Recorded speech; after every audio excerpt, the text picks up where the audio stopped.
Okay, real quick. Sanctification. What is that? And okay, when you decide to live for something greater than yourself, like God, that's when you enter sanctification. So you go through the whole process first. You give your life to Jesus, you get baptized, and now let the games begin. And it's a really great game. And I want to tell you what you are up against now. It's you will be tested, and that is what sanctification means. So that word, I know it's very fancy. Let me break it down. So from here on out, you will be tested in your obedience, your respect. How much do you actually respect God? And the second thing you will be tested in is your faith. And it boils down to trust. How much are you going to respect and trust God? It's a lot easier said than done. And let me tell you something that will get in your way. If you have any issues with anyone, if there's any kind of bitterness, if there's unforgiveness in your heart, or if you have this thought, like if you've struggled trusting people, then you're more likely not going to trust God. I could be wrong. That's not 100%. It does not apply to everyone. But if you have experienced a lot of betrayal and your trust being broken over and over and over again, you may have a very hard concept of who God is and how he actually operates. And when we are operating in our survival state, the fight or flight mode, as they say in psychology, then you basically you are wired in a way scientifically to feel as if you're running away from danger consistently and constantly. So your nervous system could be off whack, and you have been living under a chemical cocktail called cortisol.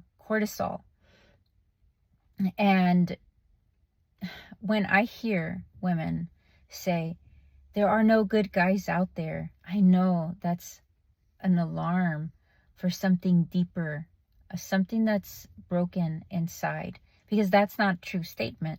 Or men that say, there are no good women out here. Where are all of the good women? Well, you have to understand, now this is going to sound esoteric, but hear me out. You attract what you are inside until you finally let go, release, stop choosing, stop flashing the wrong thing.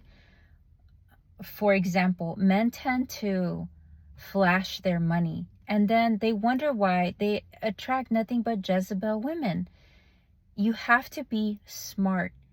Women that send a bunch of pictures of themselves to random guys, because a lot of times women do this out of wanting to be loved and seen and chosen. But what they don't understand is that that's not how you gain respect for yourself first and foremost. And then they wonder why guys treat them like an object. So you have to be 100% honest with yourself. How is it that you are presenting yourself to people? And if you've had nothing but broken relationship after broken relationship, and you lack trust, and often the trust runs so deep that you don't even know how to trust yourself.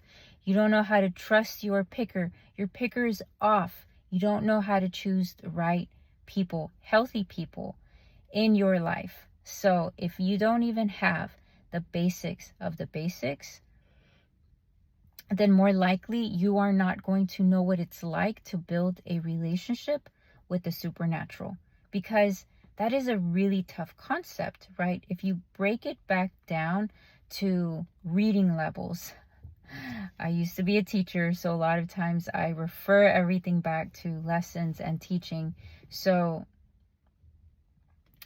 when a child is comprehending, and we are all God's children, when we are learning how to read, and that just simply means how to think, because reading has a lot to do with our thinking? How is it that we are able to retain information and absorb information? So reading level number 1 is you are only able to comprehend and retain one storyline.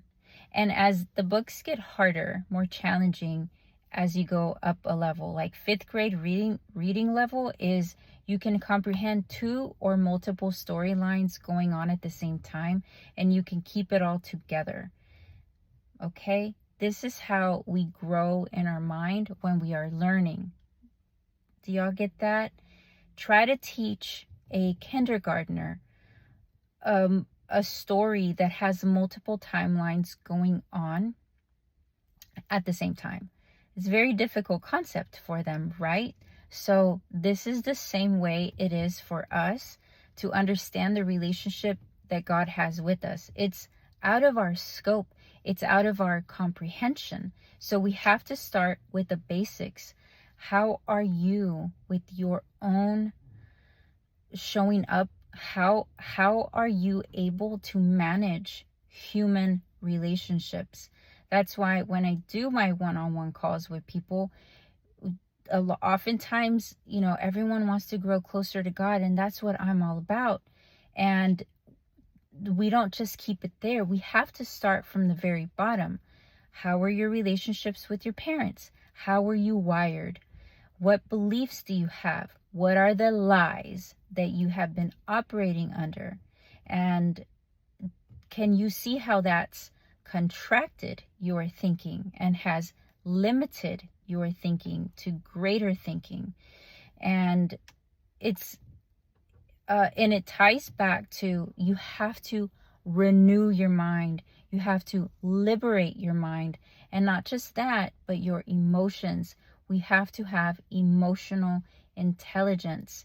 You have to be able to feel to heal. You have to be able to name your feelings, to even know what it is that you're feeling, so that you even know what it is that you need. So it's when you don't have forgiveness, if you have unforgiveness towards someone, you keep closed. You're very closed-minded and your heart is closed. That's why the Lord tells us you must forgive one another. Otherwise, you are not allowing the flow of life through your own life, through your mind, through your heart. Once you are able to forgive, and if you don't have it in you, trust me, I know the pain. You just need to have a willingness to forgive. It doesn't mean that you have to feel like forgiving. It doesn't feel like you have to have the emotions readily available to say, I forgive this person. All you need is your obedience and your trust that God is going to help you. You have to say, God, you are my number one. Despite my feelings, I will not place my emotions above you. I place you above my emotions. And I give you this burden of this hatred, this unforgiveness, this bitterness, this betrayal. I hand it over to you because I obey you. I listen to what you tell me, and you tell me that I need to give you my burdens, to cast my cares upon you. And this is me casting my cares upon you, and I'm being obedient. I'm following your rules. Remember, rules are really good for us. And then the other process of sanctification is, are you going to wait and trust God to move the mountain for you? Or are you going to get in your own way and trip and be impatient and take matters into your own hand?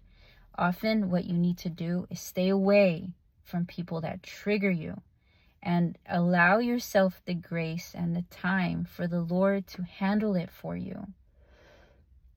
Sanctification is not an easy walk, but if you can be fearless, relentless, a warrior in your sanctification, your obedience, and your trust in God, you will go way further than you could ever get on your own.